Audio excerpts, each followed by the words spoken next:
Кеш жарық құрметті қатысушылар, бүгінгі тақырыбымызда өте маңызды тақырыптардың бірі болады. Ол яғни бізді өз-өзімізді терең түсінуге алып келетін тақырыптардың бірі болып табылады. Жалпы адам өмірде не үшін күйзеліске түседі? Көбіне адамдар күйзеліске түсіп кетіп жатады. Оның себебі неде? Бүгін тағы да біз терең шұқып талқылайтын боламыз.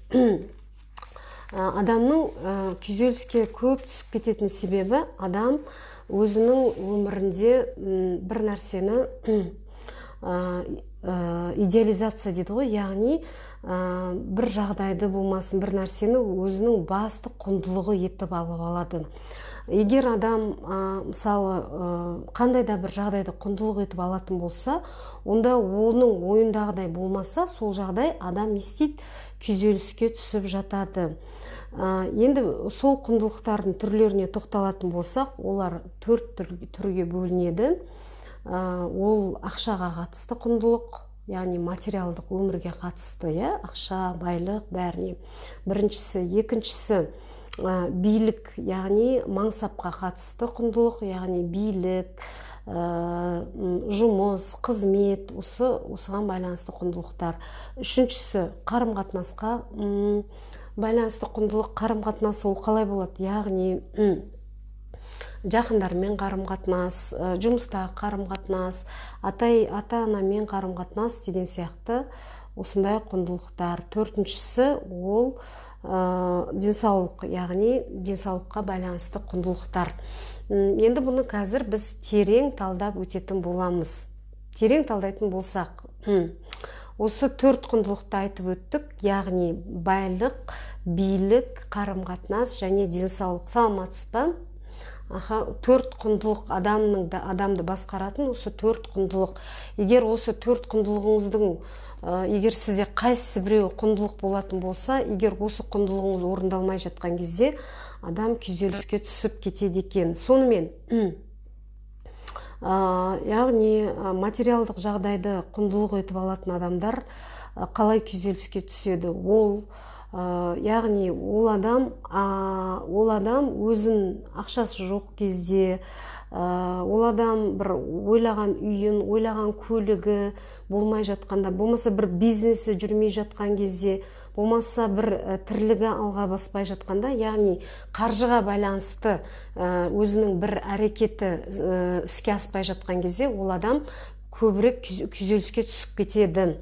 Бұл яғни материалдық жағдайға байланысты құндылық. Екіншісі, билік, мансап, қызметке байланысты. Яғни, егер ол адам жұмысқа тұра алмай жатса, болмаса жұмысында өзінің ойындағыдай бір көтерілем деп бір болады ғой адамда мақсаттар, сондай болмай жатқан кезде, болмаса бір ойындағы ісі жүрмей жатқан кезде, қызметі болмай жатқан кезде адам күйзеліске түсіп кетіп жатады. Үшіншісі, қарым-қатынасқа байланысты құндылық. Бұл өте маңызды.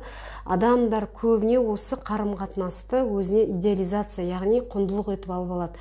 Күйеуі мен әйелінің қарым-қатынасы, ата-ененің қарым-қатынасы, баламен қарым-қатынас. Бұл деген бір күндік емес, бұл көп деген ұзақ жылдарға созылатын бұл идеализация, яғни осыны адамдар құндылық етіп алады да, осы нәрселері болмай жатқан кезде стресске түседі, күйзеліске түседі, осындай бір жағдайларға түсіп кетіп жатады. Мысалы, күйеуі мен әйел арасындағы құндылықты қалай түсінуге болады? Яғни, әйелінің күйеуіне қоятын белгілі бір талабы бар. Яғни, менің күйеуім осындай болу керек. Болмаса, менің күйеуім мынандай, менің күйеуім үйтпеді, бүйтпеді. Былайша айтқан кезде, өзінің ойындағыдай болмай жатқан кезде, ол не істейді? Әйелі күйеуін кінәлайды, болмаса күйеуі әйелін кінәлайды, сондай бір қарама-қайшылықтар туындап жатады. Келесі, ата-енемен қарым-қатынас деген, ол келіннің ата-енеге қарым-қатынасы, яғни олар осындай болу керек, болмаса ата-ененің келін осындай болу керек деген өзінің талабы, өзінің құндылығы бар, яғни өзінің бір образы бар, осындай қарым-қатынас болған кезде, егер ойындағыдай болмай жатса, ол адам не істейді? Күйзеліске түсіп кетіп жатады. Келесі, жаңа баламен қарым-қатынас, осы ең бір өте ұзақ мерзімге созылатын қарым-қатынастың бірі. Баламен қарым-қатынаста ата-ана жас кезде балаларға өте барын береді, жаңа тәрбиелейді. Кей кезде бірақ бала ойындағыдай болмай жатады. Бала өскен кезде яғни үмітін ақтамай жатады кей кезде. Яғни бұл да біздің идеализация, яғни құндылықты қолдан жасап алған түріміздің бірі. Келесі, денсаулыққа байланысты қарым-қатынас, ол деген мысалы ауыра беретін, көп ауыратын бір адамдар болады, ауырғыш адамдар. Мына жерім ауырды дейтін адамдар, байқасаңыздар, көп ауырады. Яғни денсаулықты құндылық етіп, оны денсаулығын күткен сайын, денсаулығына мән берген сайын, жаңа өзінің жағдайын жасаған сайын, ол адам керісінше не істейді? Ауыра береді. Яғни керісінше болып кетеді да ол адамда. Қайта қарама-қарсы қайта ауырмай, өз-өзін жағдайын жасамай жүрген адамдар қайта көп ауырмайды, өзін. Кінәмшіл адамдар дейма, ондай адамдарды. Ондай адамдар бар ма араларыңызда? Балаларын үлпілдетіп, ауырса, жана больницаға жүгіріп, дәрі алып, бірінші жүгіріп сөйтетін адамдар, бұлардың құндылықтары денсаулық. Яғни олар ауырған үстіне ауыра береді да. Енді сіздерге тапсырма, осы 4 құндылық, мен оны қазір аудио түрінде де және жазбашада түрінде жіберем чатқа.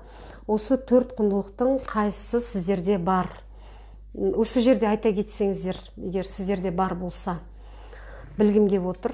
Осы 4 құндылық: денсаулық, материалдық жағдай, қарым-қатынас және қызметке байланысты. Қай құндылық сіздерді күйзеліске көбірек түсіртеді? Осы 4-еуінің қайсысы бар сіздерде? Кері байланыс күтем.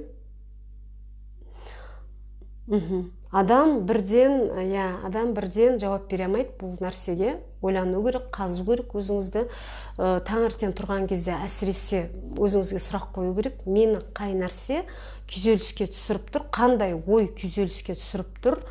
Қандай ой күйзеліске түсіп тұр? Яғни оны сіз сол ойды идеализация жасап алғансыз. Яғни сол ойды құндылық етіп жасап алғансыз да, сол нәрсе сізді ұстап тұр. Және сол нәрсені сіз жаңағы отработка жасамай, сіз өмір бойы сол нәрсенің маңайында шиырлап жүресіз.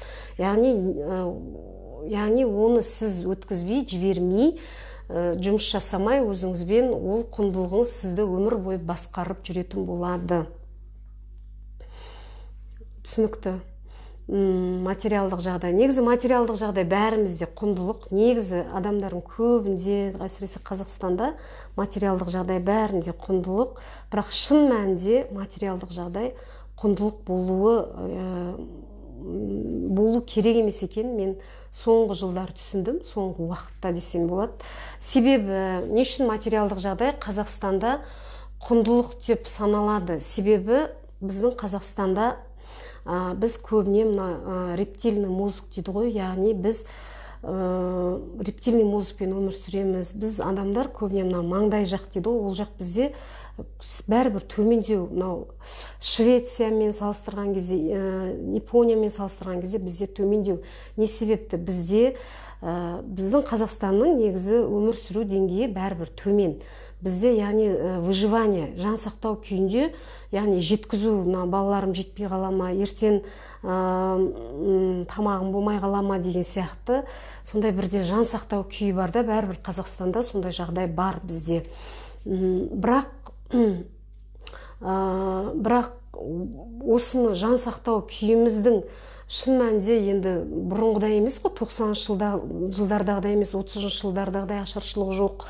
Былайша айтқанда өмір сүруге болады, шын мәнінде өмір сүруге болады. Бірақ жан сақтау күйінде жүрген адам жасампаз күйде ешқандай нәрсе жасай алмайтын түсінген кезде, яғни жасампаз күйге көбірек түсуді түсінген кезде біз тірлік жасаймыз, оны білесіздер.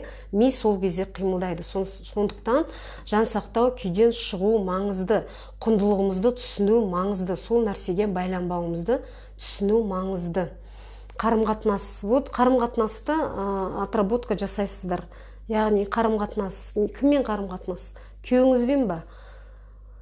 Жасайсыз. Күйеуіңізді қызғанасыз ба? Енеңізбен дұрыс қарым-қатынас жоқ па? Вот жасайсыздар. Енді келесі айтатын нәрсе ол жауапкершілік. Жауапкершілік. Яғни біздің өмірімізді өзгертетін ол бірақ нәрсе, ол жауапкершілік, шекара. Әр адам өзінің шекарасын білу өте маңызды. Біздегі қазіргі көп адамдардың мәселеміз біз өз шекарамызды білмейміз. Біз өз шекарамызды қорғай алмаймыз. Біз өзімізге жаңағы былайша айтқанда біз өзіміз біреулер позволяем дейді ғой, біреулердің сөзін тыңдауға, біреулердің сөзін артық сөздерін естуге, біреулердің мүмкін білмеймін енді қол жұмсап жататындар болады, сондай нәрселерін көтеруге, біреулердің эмоциямен басқаруына біз өзіміз былайша айтқан кезде соған жығып береміз. Яғни бұл нені білдіреді? Бұл деген біз өзіміздің өмірімізге жауапкершілікпен қарамаймыз. Яғни біз өз шекарамызды білмейміз. Енді бүгіннен бастап біз өз шекарамызды жалпы білуді үйренеміз. Өзімізді қорғап үйренеміз. Өзімізді жақсы көріп үйренеміз. Өзімізді мақтап, дәріптеп үйренеміз. Мен де үйреніп келе жатырмын. Мен де сіздермен бірге үйреніп жатырмын. Осы білімдерді меңгергелі бері. Так. Сонымен біреу айтса көніп кетпейміз, біреу айтса сұрақ қоямыз. Мені бұл адам жазықсыз жазғырып тұр ма, әлде эмоциясымен басқарып тұр ма? Егер эмоциясымен басқарып тұрса, ол эмоцияға ілеспейміз. Яғни саналы маңдай алды миымызбен жұмыс жасап, өзімізге сұрақ қою арқылы, секундтармен басқару арқылы ол адамға қарсы жауап беруге болады. Түсініңіздер ғой, маңдай алды миын іске қосамыз. Келесі құндылықтар туралы айттық. Енді бүгін мен сіздерге айтқым келген нәрсе, біз көп адамдардың былайша айтқанда тірлік жасай алмайтынымыз, күйзеліске түсе беретініміз, өзімізді бір төмен санап кететініміз, тағы немене? Тағы көп, біздің бойымызда өте көп кері эмоциялар бізде өте көп қалыптасып қалған. Оның себебі біз өзіміз кешіре алмай жүреміз. Түсінесіздер ме? Біз айналамызды емес, біз өзіміз кешіре алмаймыз. Бүгін мен сіздерге арнайы осындай сөздер дайындадым. Яғни өзімізді кешіруді бастаймыз. Айнала емес, ол қалай болады? Мен енді сіздерге қазір кішкене тек мәтінін оқып кетейін. Толық мәтінін сіздерге жіберетін болам чатқа. Сол жерде оқып, миларымызға сіңіріп, қайталай берген кезде бізде нәтиже болады, Мен өзімді, сіздер оға дейін өздеріңізде қандай кемшілік бар деп ойлайсыздар, соны жаза отырсаңыздар болады. Мен оға дейін өзімнің қазір дайындаған мәтінді оқып шығамын. Мен өзімді әлсіздігім үшін кешіремін. Өзімді жақсы көрінуге тырысатыным үшін кешіремін. Өзімді тек қана мақтау сөз естіген кезде кейбір адамдар өзін жақсы сезінеді, біреуден мақтау сөз естісе ғана, басқа уақытта өздерін төмен санап жүреді. Осы мінезім үшін өзімді кешіремін. Яғни мақтау сөз есту үшін тірлік жасайтын мінезім үшін, мақтау сөз естігенде жақсы сезінетін мінезім үшін өзімді кешіремін. Өз қалауымды орындай алмай жүргенім үшін өзімді кешіремін. Өзімнің қалауымды білмей жүргендігім үшін өзімді кешіремін. Өзіме сенімсіздігім үшін өзімді кешіремін. ел не дейді, ел мені әңгімелейді деген түрлі ойлар үшін өзімді кешіремін. Осындай сөздер, бұл ұзақтау, бұл бәрі мен оқып отырудың қажет жоқ деп ойлаймын. Сіздерге үзінді келтірдім. Осындай кешірім сөздерді өзімізге айтқан кезде, мынау түпкі сана жібермей тұрған нәрсені, түпкі санаңызда қатып жібермей тұрған, жаңағы өзіңізді кешірмей тұрған, кемшілік санап жүрген, қателік санап жүрген бір сондай нәрселеріңізді түпкі сана жібере бастайды да сіздерді. Сөйтіп ми басқаша жұмыс жасай бастайды. Жалқаулық. Вот өзімнің жалқаулығым үшін өзімді кешіремін. Негізі адамда жалқаулық деген не болмайды екен, еріншектік деген ұғым ондай жоқ. Негізі жалқау адам деп жатамыз, ол жоқ. Ол жалқаулықтың ар жағында ол басқа нәрсе жатыр. Ол адамның басқа, ол жалқаулық деп айтпайды оны. Оны прокрастинация, яғни ол бір себебі бар ол жалқаулықтың. Соның себебін қазу керек та. Или сіз ол тірлікті жасағыңыз келмей тұр, ол іске ынтаңыз болмай тұр, немесе сіз мәжбүрлікпен жасайын деп тұрсыз, иә? Енді достар, бүгін адамдармен көбіне біздің мәселеміз, адамдармен энергетикалық түрде біз байланыстамыз.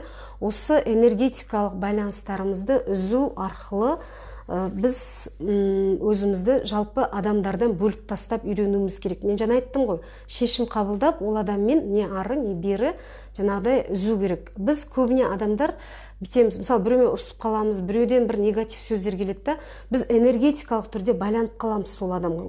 Ол адам, егер сіз ол адаммен күнде негативті ойлар ойлай беретін болсаңыз, біздің арамызда мынау кішкентай жұқа болады ғой, кішкентай мынау төте жол дейді, сол үлкейіп кәдімгіде үлкен асфальт жолға айналып кетеді. Осыны үзіп тастау керек кәдімгідей. Ол үшін не істейміз? Кәдімгідей ойша елестетеміз. Сол адаммен көз алдыңызда жаңағы адам тұр. Көз алдыңызға елестетеміз. Сізге ұнамайтын адамды. Қазір бірден тәжірибе жасай кетейік. Көз алдыңызға сізге ұнамайтын адамды елестетеміз. Екеуіңіздің араңызда үлкен жол тұр. Ол жол қаншалықты қалың, оны өзіңіз елестетіңіз. Мүмкін жіңішке шығар біреуде, мүмкін біреуде орташа шығар, мүмкін біреуде білмейме, көз алдымызға елестетеміз.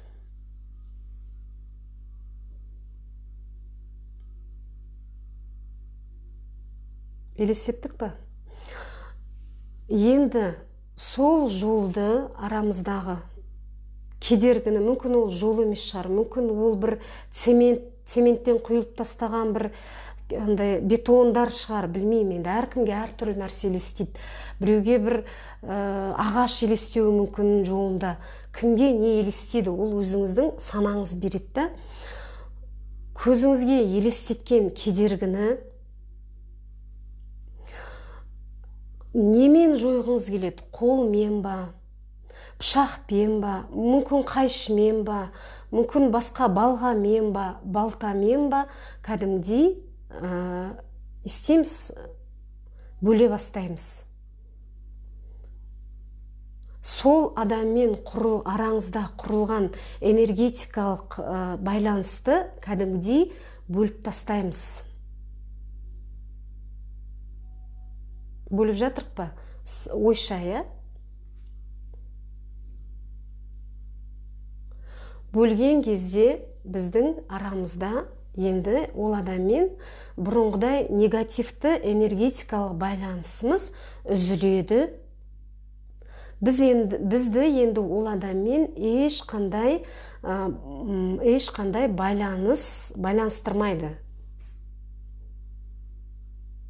Жасадық па? Жасадық деп ойлаймын. Жасасаңыздар плюс қоя кетіңіздер. Өте күшті тәжірибе.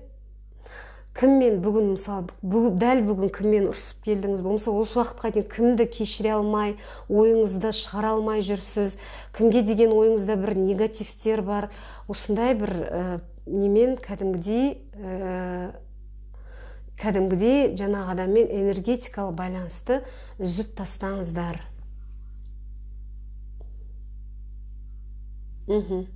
Жасадық. Бүгін кішкене практикалық жаттығулар жасайтын күн болсын, иә? Тағы да бұны өздеріңізге әдет қылып алсаңыздар, осы нәрсені көп көмегі бар. Мен енді естуім бойынша және өзімді жасап жүрмін, өте көп көмегі бар. Негізі біз жер бетіндегі адамдар бір-бірімізбен мынандай энергетикалық түрде бір-бірімен байланыста жатырмыз да.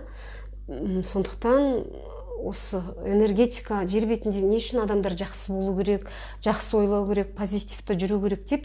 Себебі біздің көңіл күйіміз ол жан-жаққа әсер етеді да. Сол сияқты. Ол энергетика. Келесі, энергияны тазалау. Энергияны тазалау оңай емес. Энергияны қап-қара энергияда жүретін адамдар бар өмірде. Өмір бойы қап-қара энергияның толқында жүретін, соған түсіп кеткен, күйзелістің энергиясына түсіп кеткен осындай адамдар өте көп. Бұны және ол энергия деп те білмейді, оны өзімнің жаттанды жағдайым, бұл жағдайдан шығу мүмкін емес деп те ойлайтын адамдар көп. Негізі шын мәнінде оның бәрі біздің бойымыздағы энергияның әсері. Оңаша қалып, яғни оңашада өзіңіздің қай жеріңіз ауырып тұр, дәл қазір жасасаңыздар болады, қай жеріңіз ауырып тұр, көзіңізді жұмамыз.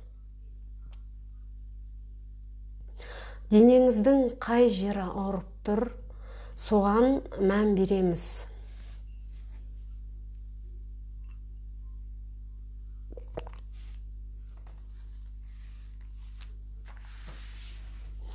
Біреулерде аяқ, біреулерде тамақ, біреуде іш, біреуде арқа,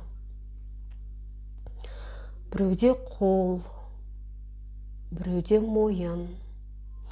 Әркімде әр түрлі жер ауруы мүмкін. Оны сезінесіз. Ауырған жеріңізге назарыңызды бұрасыз. Сол жерге ойыңызды шоғырландырасыз.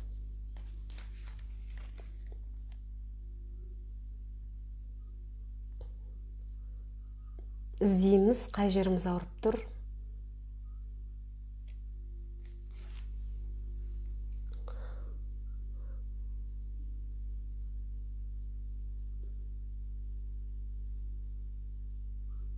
Яғни сол жермен сіз тәніңіздің сол жермен сөйлесесіз.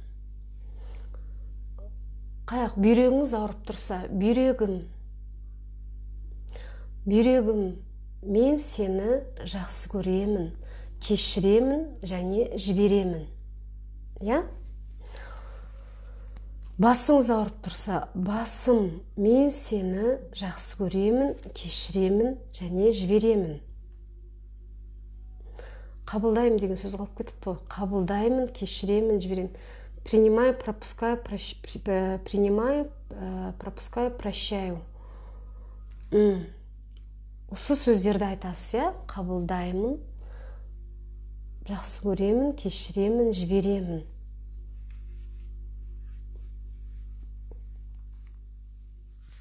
Мен саған алдағы уақытта салмақ салмауға тырысамын.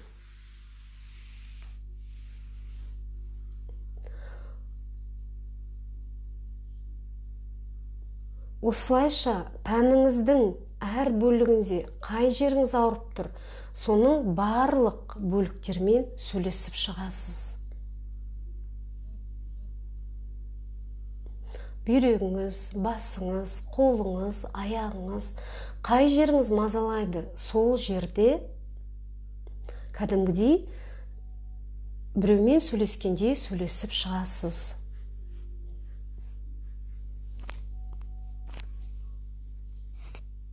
Енді сол жерде энергия толқынын көз алдымызға елестетеміз.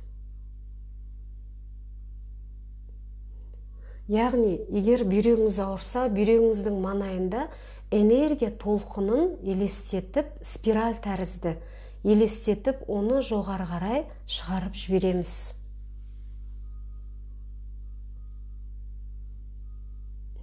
Жүрегіңіз ауырып тұрса, жүрегіңіздің тұсынан энергия толқынын көз алдыңызға елестетіп, жоғары қарай жібереміз.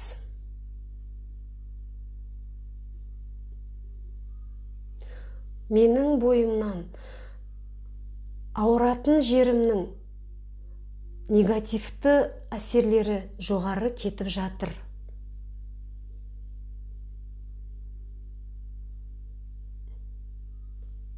Менің тәнім сауығуда, жазылуда.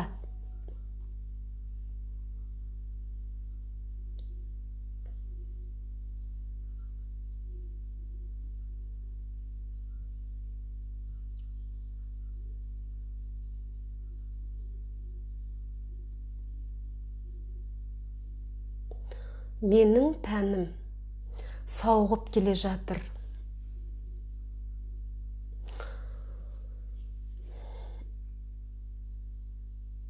Деп өз-өздеріңізге айтасыздар. Мен яқта енді бұл әркімнің жеке практикасы ғой. Жасадыңыздар ма? Жасасаңыздар, белгі қоя кетіңіздер. Мен сіздерге айтып отырып, өзімнің кеуде тұсымда тұрған нәрселерім бір жоғарға кеткендей болып тұр. Прям. Бұл эзотерика емес, бұл бір не емес, бұл шынымен де энергиялардың адамның бойында тұрып қалады. Энергиялар, блоктар, зажимдар, мен өткен сабақта айтқам. Сол нәрселерді, яғни сіздер босату, бойларыңызда ұстамау. Әр адамның әр жерінде, мен айттым өткенде, зажим, яғни мынандай кептелістер тұрып қалады да, кедергілер. Осы нәрселер көбейе берсе, олар ертең ауру болып сол жеріңізді ауыртып жатыр да. Сондықтан осылайша энергияңызды тазалау арқылы шығарып тастауды үйреніңіздер. Оймен. Адамның ойы өте құдіретті. Біз ойлаймыз, ойдың іш нәрсеге біз сырттан көбіне адам біз не күтеміз? Сырттан көбіне біз бір керемет, бір ғажайып сиқырлар күтеміз. Біреуге бір дәрі бере салатындай, біреуге бізге бір сиқырлы таяқ беріп, бір басымызды түртіп қап, біз басқа адам болып кететіндей. Шын мәнінде адам ойдың құдіреті арқылы жазылады. Ойдың энергиясы арқылы жазылады. Біздің барлық күш қуат ғажайып ол біздің ішімізде, яғни ол біздің миымызда, ол біздің тәнімізде. Соны жай ғана дұрыс пайдаланып, энергиямызды сақтап, үйренген кезде ғана біз дұрыс өмір сүре бастаймыз.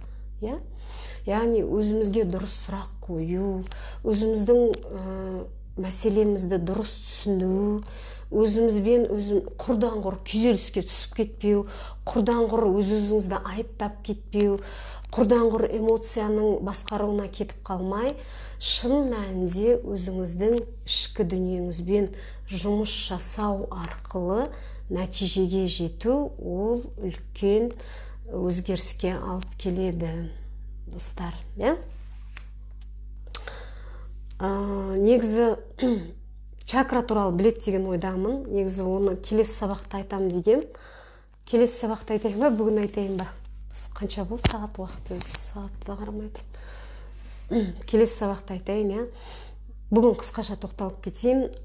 Чакра деп негізі біз көбіне үндістердің несі деп айтып жатамыз, бірақ шын мәнінде адамның денесінде 7 нүкте болады, яғни төменнен жоғары қарай, екі бұттың арасы, кіндіктің арасы, және кіндікте, іште, жүректе, мойында және маңдайда да.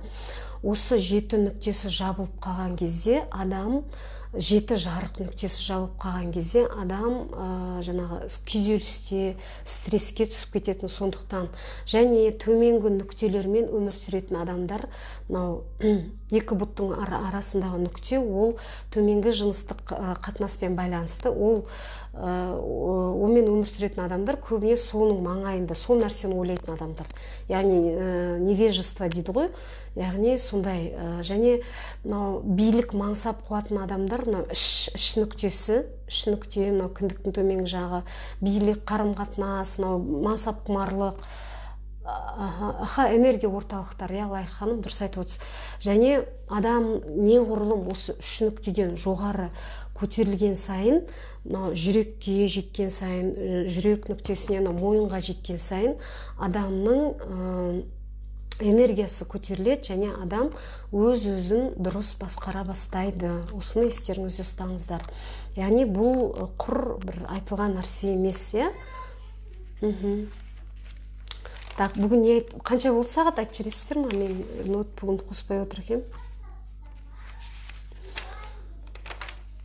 Так, бүгінге осы жеткілікті деп ойлаймын. Қандай сұрақтарыңыз бар? Сұрақ қоя отырыңыздар.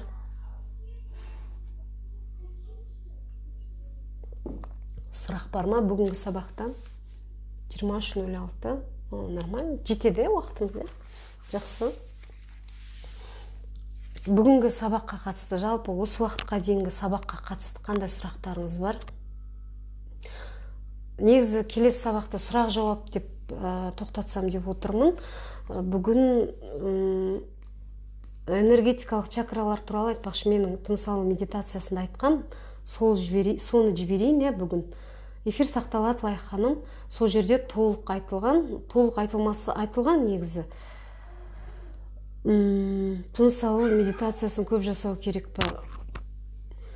Негізі тыныс алу медитациясы ол біздің шишковидная железа дейді. Төмен түсіп кеткен кезде адам стресске түсіп кетеді. Шишковидная железасы төмен түсіп кеткен кезде соны жоғары шығару үшін жасалатын тыныс алу медитациясы.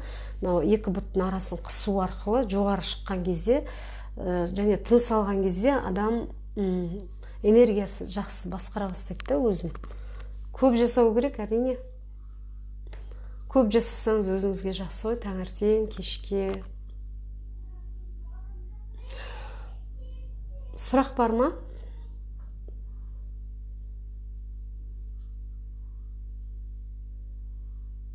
Сұрақ болса қоя отырыңыздар.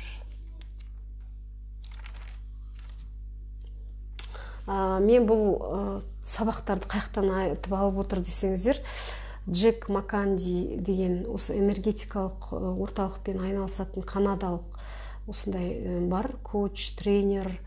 Сол кісінің сабағына қатыстым да, бір-екі сабағына. Енді ол кісінің сабақтар қымбат. Мен бір-екі сабағына бір қолжетімді бағада қатысып, сол кезде біраз білімдер алдым. Сол кезде осы энергетикалық орталықтардың маңыздылығын, жаңағы сіздерге тәжірибе жасатып отырмын ғой, сол кезде көргем. Действительно, бәрі біздің бойымыздағы энергияға байланысты екен. Біз ойлаймыз ғой, бізді сыртқы әлем басқарады, жаңа құндылықтарымыз басқарады. Біз қашан ақшалы боламыз, сол кезде бізде көңіл күйіміз болады, қашан біз қарым-қатынасымыз дұрысталады, сол кезде жақсы боламыз, болмаса жаңа құндылығымыз, 4 құндылығымыз, деп ойланып жүремізді, бірақ шын мәнінде олай емес екен. Денсаулықта емес, ол біздің осы миымыздың басқаруы, тәнімізді және өз-өзімізді, энергиямызды басқару. Төменгі жақтарым ауырады, сол үшін жасап жүрмін. Төменгі жақтарым ауырады. Төменгі жақтарға негізі арнайы сексолог мамандар бар ғой, қазір инстаграмда өте көп қой, солардың арнайы жаттығулары бар, вакуум жаттығуы, сондай төменгі жаққа жасайтын, ауырған кезде жасайтын арнайы жаттығулар бар, негіз соған қатысқаныңыз дұрыс сияқты. Тыныс алу жаттығуы, бірақ бұл төменгі жағыңыз ауырса, оған бір кері әсер етпейді, керісінше көмектеседі деген ойдамын. Көмектеседі, әрине. Сұрақтарыңыз болмаса аяқтаймыз. Бүгінгі тапсырма естеріңізде қалды ма? Сізді күйзеліске көбірек түсіртетін 4 құндылықтың анықтап жазу, қайсысын сіз яғни құндылық етіп алып алғасыз, идеализация дейді ғой, яғни қайсысын алып алдыңыз құндылық етіп, және сіздерге сөздер жіберем, осы сөздерді өздеріңізге айтып үйренесіздер. Бұл сөздер сиқырлы сөздер. Бұл сөздерді айтқан кезде сіздер өз-өздеріңізді кешіруді, өз-өздеріңізге жауапкершілік алуды, өмірлеріңізге, өздеріңізге шекара, өз шекараңызды қорғауды, және енді бұдан былай мен былай боламын деген өздеріңізге шешім шығаруды үйренесіздер. Осымен сабағымыз аяқталды. Сау болыңыздар, сұрақтарыңыз болса чатта жаза отырыңыздар. Кері байланыс күтем. Барлық тапсырмалардың кері байланысын күтемен. Қарап отырам, кім не жазды екен, қалай жазып жүр деп. Адамдар көбінен былайда бір күн жасайды тапсырманы, 2 күн жасайды, 3 күн жасайды, ары кетсе ары қарай кішкене өшіп қалады. Ми сондай ғой, ми жасатпайды. Сондықтан 25 алғыс міндетті түрде, сосын алдыңға бір реттік деп сосын күнделікті әдістер, яғни қалаймын, жоспар күнделікті міндетті түрде, ол жоспарыңыз міндетті түрде қалаймынға негізделу керек. Сіздер өздеріңізді қинап емес, ол қалаймын арқылы жасалу керек. Жоспар, осы 2 нәрсені жасап жүріңіздер. Жоспар қалаймын және 25 алғыс және бүгінгі тапсырмалар. Сау болыңыздар, эфирді аяқтаймын.